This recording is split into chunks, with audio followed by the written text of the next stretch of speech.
four key elements to training, or the four areas to specifically focus on, are strength, flexibility, endurance and speed. So they're the four key components when you're training any particular athlete to really focus on. And different sports require different focus points. So depending on whether you're a cross-country runner, so obviously a cross-country runner would focus on endurance. Whereas if you're like a team player, you might be looking at like the agility side of things, so speed, a little bit of strength, and obviously conditioning and endurance does play a part. So it's really important when you're starting to train an athlete to obviously make sure that you're focusing on which particular areas that you need to focus on and really developing those key points. Progressive overload is also one. So if let's say you're an Ironman or if you're a triathlete, sometimes, like your particular event, it might only be a 500-meter swim. So when you're training, you should really be focusing on not so much like making sure that obviously you need to make that 500-meter swim, but if you're doing progressive overload training, then that means that one of your sessions might be not just the 500 meters, but you might be doing like a 3-kilometer session. So, or doing a 1 kilometer swim as opposed to the 500 meters just to get that 500 meters under your belt. So to me, that's what progressive overload encompasses. Another one of the most important elements, and one that I have in the past in my training have overlooked, is the recovery and the rest periods. So having done Ironman training in the past and having different training that it's difficult to, and I guess that's a cop-out, is to say that missing your recovery is okay, because it's not. Now that I know a little bit more about the training and the specifics, recovery and rest is a key component of any particular training program. So you should really be having at least one full day rest per week. And even if you do if you do a brick session on a Sunday, which is some really hardcore triathlon training, which basically means you're doing like a ride and then doing like run sets off the bike. So essentially your legs are going to be pretty well screwed for at least the next day. So to do a session like that and to have a recovery day the next day after a brick session is probably ideal. So it's important when you're structuring your training program that you make sure that recovery and rest is a key element of your particular training program. Now, another important one important principle of training is individualization. So every particular athlete is different in their aspects or their strengths and weaknesses. So for example, if you're training a soccer player and you've got two different soccer players, like one particular player who might be of an elite level or plays for state league or something, and you've got another midfield player that might just play like the regular a weekend warrior, if you like. It's important to tailor your particular training programs and individualize what particular elements that you need to improve on particular athletes to structure that around progress. So when you're training a state level player, it would be completely different to training a team level player. The elements might be similar or the same, but probably the workloads would be slightly different, and maybe the skill factor, so the technical side of things, would definitely need to be changed up a little bit. So we've covered recovery and rest. We've covered progressive overload, individualization. It's also important specificity. So if you're training for a particular event or a particular sport, it's very important that you're specifically targeting that particular sport. Because if you're training and you're doing completely wrong things, or the wrong things for your body, then you're not going to see much progress. So specificity is important as well. And one that I really like too is variety. So variety encompasses like a lot of cross training. So for example, if you're going to do triathlon training, for example, there's no reason why you can't change it up. And the good thing about variety is that it keeps your mind engaged. And when your mind is not in a particular activity or you're not feeling motivated, oftentimes that you've got to look at the structure or what you're actually doing, because what your structure or what you have or what you've got in place, it's not working. So sometimes, when you're looking to tailor specific programs, you do need to look at variety, so cross-training. So back to the cycling element of triathlon, you might want to incorporate a mountain bike ride. So just really mixing it up with the different sports and elements of your training that you're putting to your athlete. The other one, so we've done specificity, variety.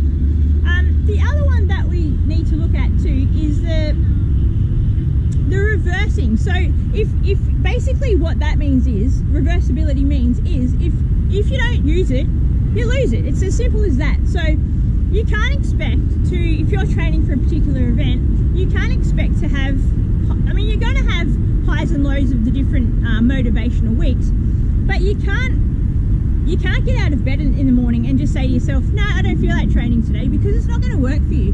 Because you start doing that and you start to put bad habits into your training regimes and your mental psyche. So yeah, reversibility is an interesting one, but the way that I see reversibility working too is you are going to, your athletes are going to get injured. So it's important for the coach to know different ways as to how to keep the players or your athletes motivated in times where their psyche and their mental, their mental side of, or their mental aspect isn't running on full cylinders. And being an athlete, it's one of the worst things that can possibly happen to you is to get injured, but you've got to know that it is going to happen, and you've got to put things in place. So you've got to make sure, that your athlete is stretching properly and warming up correctly, and that will eliminate, and obviously that your body and your athlete's body is in the best possible shape that it can be in to perform the elements. But also, if the athlete does come into contact, if they're in a team sport with other players, that when they do come into contact, if it is a contact sport, that they're strong enough to withstand any injuries that might occur. But the thing about the reversibility also is that the athlete needs to know, if they do get injured, that there are other ways to go about different training. So for example, if you're a runner and you do your hip, which happened to me, and it's the most frustrating thing, because all you want to do is run, but you can't, because you can't run, you can't physically run. If you could possibly do it, I know any runner out there would do it without a shadow of a doubt and just make the injury worse. However, that would just make the matter 1,000 times worse. So what you need to do, and what I did when I actually did my hip, was you've got to find other ways to keep yourself motivated and fit. So what I did, and I love swimming, so I just jumped into the pool. So there's other ways to go about training your athletes if they are injured. If they've done something to their legs, well, there's nothing wrong with their upper body, so they can still do strength work. They can still put a pool boy in and do laps of the pool. So yeah, so that's the principles of training. So there's the reversibility. So the other one in preparing your athletes or your training program is, as you look at a whole, or when you interview your athlete that you're going to be training, the 4 areas that are important to look at are the psychological elements. So basically, to me, that means where the athlete's mind is at, where it needs to be, and what their actual goals are, and their why factors. So why they actually want to achieve what they're trying to set out to achieve. So once you know, and also, if they're the kind of person, and everybody's vastly different. So if they're the kind of person that needs, encouragement, or you need to really find out where your athlete's at and how you best can get into their head to make sure that their particular sport is got, and your input as a coach, how you can best go about making sure that your athlete will get to where they want to be, and maybe then some. So it's all about different progressive steps, and everybody's going to be at different levels. So yeah, that's the first one, is the psychological elements of the training or the planning. The second one is the tactical side. So as a coach, whether it be an individual sport or a team sport, you need to have a strategy in place to know how you're going to get that athlete from A to Z. And it's not going to happen overnight. And I think that's the biggest thing people that are, getting into a little bit of training or wanting to lose weight or whatever, a lot of people think that the strategy is just going to go from A to Z overnight, and that's not the case. You've got to put a strategy in place to get from A to get to D, to get to wherever, and then to get to your end goal, and then some. So yeah, the fact that you need to have strategy in place, so tactics to have with your athletes to get where you want to go. And the other part, or the other one in planning what you need to do or your development of your athlete, is the technical side. So what your actual athlete, where they're at skill wise. So they might be an entry, or they might be just starting out in a particular sport or whatever they're doing, but it's important to know what they've done in the past, what their current skill level is now, and where they want to be in, say, 12 months or however long they want it, and what's it going to take to get to their particular goal. So that's the technical side of your planning. The most important one is the physical element. So knowing where your athlete is currently physically at. If I was training a team, if it was a team like that was a state level or an Australian level team, the first thing that I would probably do would be a beep test. Now the beep test is great for endurance, but you might actually have athletes in your team or the goalie or whatever that might not be specifically targeted to a particular beep test. So the beep test is good for your team sports to know, where the athlete is physically. And that particular test will be good to know that, place your midfielders or your fittest players in the correct position. So as a coach, you need to know where your strengths are with your athletes as far as their endurance and their conditioning goes. But then also too, it's not just about it's not just about doing a beep test to see how they are physically. You also then need to get into the gym and maybe do like your sit and reach test, or for basketballers, your jump test and stuff like your vertical jump test. So there's a whole lot of different areas to know if you're teaching a team sport, to know what particular strengths and what particular weaknesses your team has, and then develop them throughout the year or throughout the season. And as quickly as you can, and probably more so in the pre-season, to get your team to be at their optimum level when they need to be. So during their competition phase, if you like. So yeah, when you're planning a program, the most important areas, or the key areas, are physical. That is probably the most important, just to know where your athlete is, where they want to be, and how we're going to get there. The technical, the tactical, and also the psychological part, so where the athlete is mentally preparing and how they're going to get to, or how they're going to achieve their goals with what you've given them, or the tools that you've given them. And that's something that you can definitely develop along the way too, is the psychological element. So yes, module 2, that is a bit of a snapshot.